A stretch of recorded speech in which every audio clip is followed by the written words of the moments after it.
పాదారవింద శతకమునందలి 28వ శ్లోకం. సదా కిం సంపర్కాత్ ప్రకృతి కఠినైః నాకి ముకుటైః తటైర్నిహారాద్రేరధికమణునా యోగి మనసా విభింతే సమ్మోహం శిశిరయతి భక్తానపి దృశామదృశ్యం కామాక్షి ప్రకటయతి తే పాదయుగళం. పాదయుగళి, ఇందులో పాదయుగళి ఇది కూడా అమ్మవారి పాదయుగళి, ఆ పాదముల జంట. ప్రతిపదార్థానికి వస్తే ప్రకృతి కఠినైః, స్వభావ సిద్ధంగా కఠినమైన. నాకి ముకుటైః, నాకము అంటే స్వర్గము, దేవలోకము. నాకి అంటే దేవలోకానికి సంబంధించిన వాళ్ళు, అంటే దేవతలు. నాకి ముకుటైః, ముకుటములు అంటే ఏమిటి? కిరీటములు. దేవతల యొక్క కిరీటములతో సదా ఎల్లప్పుడూ. తర్వాత నీహారాద్రే, నీహార అద్రే, నీహారం అంటే తుషారం అంటే మంచు, అద్రే అంటే కొండ. నీహారాద్రే అంటే హిమవత్ పర్వతము యొక్క తటైహి, తటములతో అంటే తటముల ఆ కొండ వ్యాలీస్, ఆ ప్లేసెస్, ఏరియాస్ మొత్తం కొండ మీద అంతా అనమాట. కొండ అంటే దానికి పక్కన వ్యాలీస్ కూడా ఉంటాయి, కొండ మీద చదును ప్రదేశాలు కూడా ఉంటాయి, మొత్తం కొండ అంతా కలిపి. అధికం మిక్కిలి, అణున చిన్నదైన, యోగి మనస యోగి మనస్సుతో, సంపర్కాత్ కిం సంపర్కము వలననో ఏమో, అంటే కిం అనే దానికి ఏమో, అందువలన ఏమో అనే అర్థం అన్నమాట. దృశాం దృక్కుల యొక్క అంటే చూపు చేత, చూపు యొక్క. సమ్మోహనం సమ్మోహనమును అంటే, మోహనము అంటే ఏమిటి? ఒక మోహము, దేని పట్ల అయినా ఒక మోహం, ఇష్టము. ఆ ఇష్టం ఎలాంటిదంటే చాలా డెన్స్, డెల్యూషన్ అంటే మాయ, మాయకి సంబంధించిన మోహం. అంటే మనుషుల పట్ల మోహం కానీ, వస్తువుల పట్ల మోహం కానీ, లౌకికమైన ఈ విషయాల పట్ల మోహం కాదు. అది సమ్మోహనం అంటే చాలా ఎక్కువగా డెన్సిటీ, అందులో చాలా పూర్తిగా ముద్ద అయిపోతే. అంటే ఏదైనా సరే ఒక లిక్విడ్ స్టేట్ లో ఉంటే ఒక రకం, అది కొంచెం జెల్ అయింది అనుకోండి, కొంచెం థిక్ గా అయిందంటే అది ఇంకా కొంచెం కష్టం. ఇంకా మొత్తం ముద్ద అయిపోయింది అనుకోండి, సొలిడిఫై అయిపోతే అది ఇంకా కష్టం.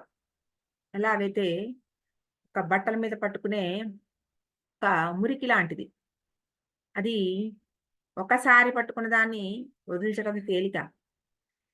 దాని మీదే అది వెంటనే క్లియర్ చేయకుండా దాని మీదే ఇంకా పట్టుకుంటోంది అనుకోండి, అది పూర్తిగా గట్టి పడిపోయి, మనం ఎంత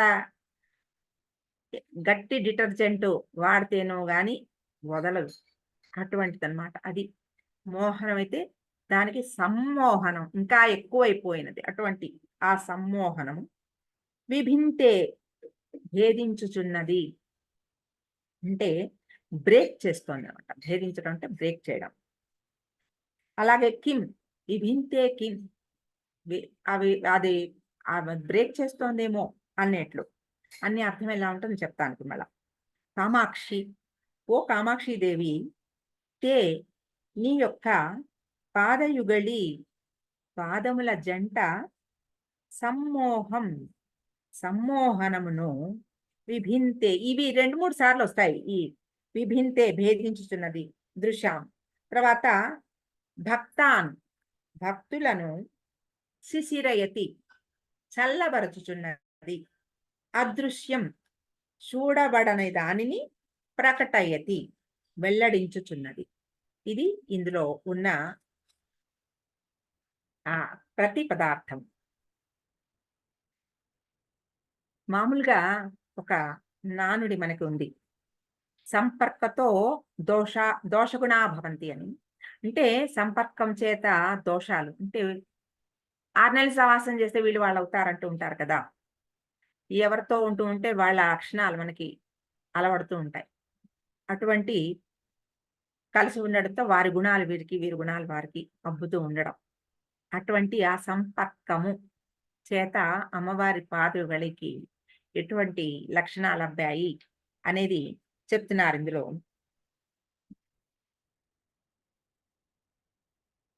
అమ్మవారి పాద పద్మముల దగ్గర ఈ దేవతాలోక దేవతలందరూ వాళ్ళ ఆ కిరీటములతోటి నమస్కారం చేస్తూ ఉంటారు. ఆ నమస్కారం చేస్తున్నప్పుడు ఆ కిరీటాలు అమ్మవారి పాదాలకి గూడా అప్పుడప్పుడు తగులుతూ ఉంటాయట. అవి కిరీటాలు ఎలా ఉంటాయి? చాలా కఠినంగా ఉంటాయి. అంటే ఇవి హార్డ్ మెటీరియల్‌తో చేస్తారు. బంగారం ఎలా ఉంటుంది? మెత్తగా ఉండదు. చాలా అలా టఫ్‌గా ఉండాలి కదా! కిరీటం పెట్టుకుంటే అది మెత్తగా అయిపోతే ఎలా ఉంటుంది? అందుకని అటువంటి గట్టిగా ఉండేవే ఆ కిరీటాలు. వాటిల్లో మణులవి గూడా పొదుగుతారు కదా! వాటన్నిటి వల్ల చాలా హార్డ్‌గా ఉంటుంది ఆ కిరీటం. అటువంటి ఆ కిరీటాలు అమ్మవారి పాదములకి తగిలి, ఆ పాదములకి గూడా కొంత కఠినత్వం అబ్బిందేమో సంపర్కాత్ అది ఆ కఠినత్వం కొంచెం వచ్చిందేమో నీ పాదాలకి. వాళ్ళు నమస్కరిస్తున్నప్పుడల్లా, లేకపోతే నీ చరణములు చాలా మృదువైనవి కదా! అటువంటి మృదువైన చరణాలకి కఠినత్వం అబ్బిందేమో అంటున్నారు. ఎందుకు కఠినత్వం అబ్బింది? ఎందుకు కఠినం అని చెప్తున్నారు అంటే, మాలో ఉండే ఈ సమ్మోహనాన్ని ఛేదించాలంటే, అది బ్రేక్ చేయాలంటే, నీకు కొంత కఠినత్వం ఉండాలి కదా! కఠినత్వం లేకపోతే దాన్ని నువ్వు ఛేదించలేవు కదా! మృదువుగా ఉంటే తల్లి పిల్లలకి ఏమన్నా నేర్పించాలి అంటే, ఒక్కొక్కసారి కొండొకచో కొంచెం కఠినత్వం వహించవలసి వస్తుంది. అది తెచ్చిపెట్టుకున్నదైనా సరే, తడిపించేదైనా సరే, బెదిరించేదైనా సరే, కొంత కఠినత్వం వహించవలసి ఉంటుంది. ఆ కఠినత్వము అంటే అమ్మవారి పాదములకి ఆ కఠినత్వం ఉందని ఆయన ఇష్టం లేదు చెప్పడానికి. కానీ కఠినత్వం కావాలి. ఆ లక్షణాన్ని ఎలా చెప్తున్నారంటే, అదిగో ఆ కిరీటాలన్నీ నీకు పాదాలకి తగిలి, తగిలి కొంత ఆ కఠినత్వం ఎందుకంటే సంపర్కం వలన కొంత వస్తూ ఉంటాయి కదా! 6 నెలలు సాహసం చేస్తే వాళ్ళు వీళ్ళవుతారంత అంటారు కదా! మరి నీ చుట్టూరా ఉన్నదందరూ వాళ్ళే కాబట్టి ఆ సంపర్కం వలన నీకు ఆ నీ పాదాలకి ఆ లక్షణం అబ్బిందేమో అమ్మా! అవి అందుకే అంత కఠినంగా ఉన్నాయేమో! ఆ కఠినత్వం లేకపోతే మాలో ఉండే ఈ సమ్మోహనాన్ని నువ్వు భేదించలేవు కదా! విధింతే. అటువంటి ఆ భేదాన్ని చేయలేవు కదా! నువ్వు భేదించలేవు కదా!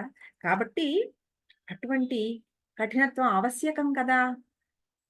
అందుకనే నీ పాదాలకి ఆ కఠినత్వం అబ్బి ఉంటుంది అని చెప్తున్నారు. మొదటి పాయింట్. తర్వాత అమ్మవారి పాదములు సమశీతోష్ణములు. అంటే చల్లగాను ఉండవు, వేడిగాను ఉండవు కదా! అటువంటి ఒక వెచ్చగా ఉండేవన్నమాట. అటువంటి పాదాలకి శిశిరయత్తి అంటే చల్లదనం. ఆ పాదములు తాపత్రయాలని మనలో ఉండే తాపత్రయాలని పోగొట్టాలంటే వాటికొక చల్లదనం ఉండాలి కదా! ఆ చల్లదనము నా మనసులోకి ప్రవేశిస్తోంది అంటే ఈ చల్లదనము నీకెక్కడి నుంచొచ్చింది? ఆ హిమాలయాల్లో నిహారాద్రే ఆ ఆ తుషార బిందువులతో నిండిపోయి ఉన్న ఆ కొండ మీదే నీ నివాసం కదా! ఆహ్, వ్యాలీ అక్కడ ఉండే లోయల్లోనూ, పైన ఉండే ఆ చదునైన ప్రదేశాల్లోనూ నువ్వు తిరుగుతూ ఉంటావు కదా! నువ్వు తిరుగుతున్నప్పుడు నీ పాదాలకి ఆ చలువ అబ్బిందేమో, ఆ చల్లటిదనం నీ పాదాలకొచ్చిందేమో! ఆ చల్లటిదనం నా మనసులో ఉండే ఈ ఆధ్యాత్మిక, ఆది భౌతిక, ఆది దైవిక 3 తాపత్రయాలున్నాయి కదా!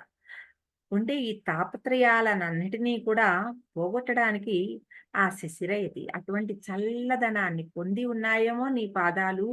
ఆ నిహారాద్రం ఆ కొండ మీద హిమవత్పర్వతాలతో తిరుగుతూ, తిరుగుతూ ఆ సంచారం వలన, ఆ సంపర్కం వలన ఆ చల్లదనాన్ని పొంది నాలో ఉన్న తాపాన్ని పోగొడుతున్నవేమో. అది ఇది ఒక రెండవ పాయింట్ చెప్పారు. సదా కిం సంపర్కాత్ ప్రకృతి కఠినైః నాటి ముకుటైః. తర్వాత తటైః నిహారాద్రే శిశిరయతి భక్తానపి. తర్వాత ఇదేమో సంపర్కాత్ ప్రకృతి కఠినైః నాకి ముకుటైః విభింతే సమ్మోహం. ఇది ఇక్కడికి. తర్వాత తటైః నిహారాద్రే శిశిరయతి భక్తానపి. మనసు అన్నమాట. మనస, ఈ యోగి మనస, ఇది ఆ మనసులో, భక్తుల యొక్క మనసులో ఉండే ఆ తాపత్రయాలను పోగొట్టగలిగిన అటువంటి చల్లదనం ఆ శిశిరయతి. తర్వాత అధికమణున యోగి మనస ప్రకటయతి భక్త దృశామదృశ్యం కామాక్ష. అది ఇక్కడ దృశామదృశ్యం. ఈ యోగిమణున అంటే యోగి మనసాం అణున అంటే అణురూపం. మనస్సు ఎలా కనపడుతుందా? కనపడదు. కనపడే ఆ స్థాయి, ఆ స్థూలత్వం లేదు మనస్సుకి. మనసు సూక్ష్మతమం కదా. అటువంటి ఆ కనపడని మనస్సులో అంటే అణురూపంగా ఉండే మనసులో, యోగి మనసుల్లో ఆవిడ పాదములు ఎప్పుడూ నిలకడగా ఉంటాయట. ఎలాగైతే మనం ఇంతకు ముందర శ్లోకంలో చెప్పుకున్నాం. అదేమిటంటే కుశాగ్ర బుద్ధి కలిగిన వారికి మనసు యందు అమ్మవారంటే బుద్ధి సూక్ష్మత, తర్వాత బుద్ధి నిలకడ ఉన్నవారి యందు అమ్మవారి పాదములు ఎప్పుడూ నిలకడగా ఉంటాయి అని. అటువంటి ఆ యతులు అని అక్కడ చెప్పారు, ఇక్కడ యోగులు అని చెప్తున్నారు. ఈ యోగుల మనస్సుల్లో అణురూపంలో ఉన్న అంటే కనపడని మనస్సులో కూడా అమ్మవారి పాదములు ప్రకటమై ఉంటాయట. వారి మనస్సుల్లోనే ఉంటాయట. కాబట్టి అటువంటి కనపడని ఆ యోగుల మనస్సుల్లోకి వెళ్ళగలిగిన నీ పాదములు మాకు కూడా మేము చూడలేని ఎన్నో విషయాలని మాకు మనస్సుకి స్ఫురించేటట్లు చేయగలుగుతున్నాయి. అంటే దృశ్యం అంటే కళ్ళ చేత, అదృశ్యం చూడబడనివి మాకు ప్రకటిస్తున్నాయి. నీ పాదములే మా కంటికి కనపడని ఎన్నో విషయాలని కూడా మాకు ప్రకటించి మేము చూడగలిగేటట్టు ఆ శక్తిని మాకు ఇస్తున్నాయి. ఎందుకు ఇస్తున్నాయి అంటే యోగుల మనస్సులోకి వెళ్ళిపోగలిగిన అంటే ఆ అదృశ్యమైన ఆ మనసులోకి వెళ్ళగలిగిన ఆ పాద పద్మములకి అదృశ్యమైన వాటిని చూపించగలిగిన, ప్రకటించగలిగిన శక్తి కూడా అబ్బింది ఆ పాదములకి.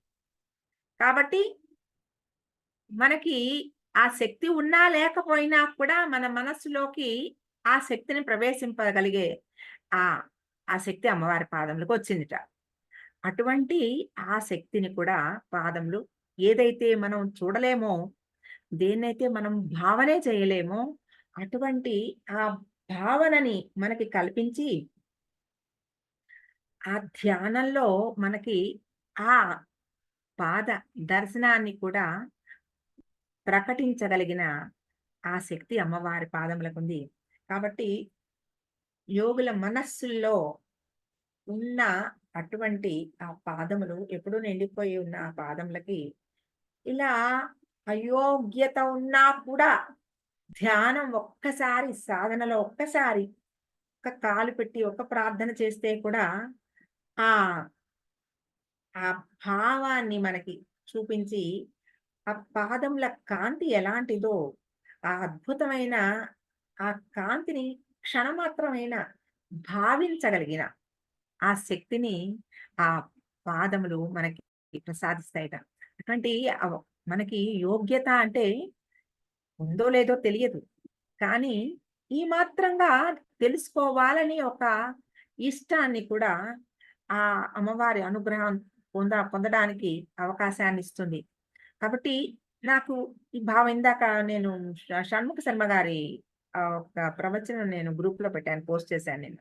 ఏదైనా సరే పారాయణ కొత్తగా చేసే పారాయణ కంటే, భావనతో చేసే పారాయణకి ఎంత అద్భుతమైన ఆహ్, శక్తి ఉందంటే, ఆ భావన మీరు ఒక్కసారి చేస్తే చాలు. అంటే ఇప్పుడు ఈ అర్థం తెలుసుకోవడం వలన, ఈ ఒక జిస్టు మనకి ఇందులో 3 పాయింట్లు చెప్పారు. ఈ 3 పాయింట్లు ఏమిటి? ఒకసారి గుర్తు చేసుకుంటే, అంటే అమ్మవారి పాదములకు ఉన్న శక్తి ఏమిటి అనేది. ఆ 3 పాయింట్లు ఒకసారి ఆ పక్కన శ్లోకం పక్కన మీరు రాసుకున్నారనుకోండి. మీరు చదువుతున్నప్పుడు ఒక్కసారి ఆ భావం వచ్చినా కూడా ఒక ఊహలోకొస్తుంది. ఏదో మనం భావనే చేయగలం మనం. మనం దర్శనం చేయలేము. దర్శనం చేయగలిగిన వాళ్ళు ఋషులు, మునులు. మనం భావన చేయగలిగినా కూడా గొప్పే. ఆ భావనతోటి మనకి శక్తి పెరుగుతూ ఉంటుంది. కాబట్టి అటువంటి భావాన్ని మనకి ఇవ్వడానికి అంటే కుశాగ్రీవ కుశలధిషణ అనే ఆ శ్లోకంలో మనం చెప్పుకున్నాం. అటువంటి ఆ సూక్ష్మతమమైన ఆ శక్తిని పొందిన యతులు, యోగులు చూడగలిగిన అంటే వాళ్ళు ఇంకా ఏమీ లేదు. వాళ్ళకి ధ్యాస వేరే ఏమీ లేదు. వాళ్ళ దృష్టి మొత్తం ఒక్క ఆ పరావస్తువు మీదే కేంద్రీకృతమై ఉంది. ఆ పరం అంటే ఏమిటి? పరంలోకి వెళ్ళాలనే భావంతోనే నిండిపోయి ఉంది వాళ్ళ మనసు. ఇంక వేరే లౌకికమైన ఏ అవరోధాలు వాళ్ళ మనసుకి లేవు. ఆ పరావస్తువుతోటి ఎంతసేపు అనుసంధానంలో ఉంటారు వాళ్ళు. అటువంటి వారికి భావన కాదు, వాళ్ళకి దర్శనం అయిపోతుంది. మనకి ఆ భావాలన్నీ తెలుసుకోవడం వలన మనకి మనం ఊహ చేసుకోగలుగుతాం. ఒక ఇమాజినేషన్ వస్తుంది మనకి. ఇమాజినేషన్ కూడా గొప్పే. మనం ఆ ఊహ చేసుకొని ఆ భావంతో కూడా ఒక అనుబంధాన్ని, ఆనందాన్ని పొందగలుగుతాం. అటువంటి ఈ ఆనందాన్ని ఈ శ్లోకం ద్వారా మనకి చెప్పి, ఈ భావం మనం పొందే అదృష్టాన్ని, భాగ్యాన్ని ఆ మూక కవి మనకు ప్రసాదించారు. ఇది ఈ శ్లోకం. హ్మ్. సదా కిం సంపర్కాత్ ప్రకృతి కఠినైః నాకి ముకుటైః తటైర్నిహారాద్రేరధికమణునా యోగి మనసా విభిన్తే సమ్మోహం శిశిరయతి భక్తానపి దృశామదృశ్యం కామాక్షి ప్రకటయతి తే పాదయుగళే.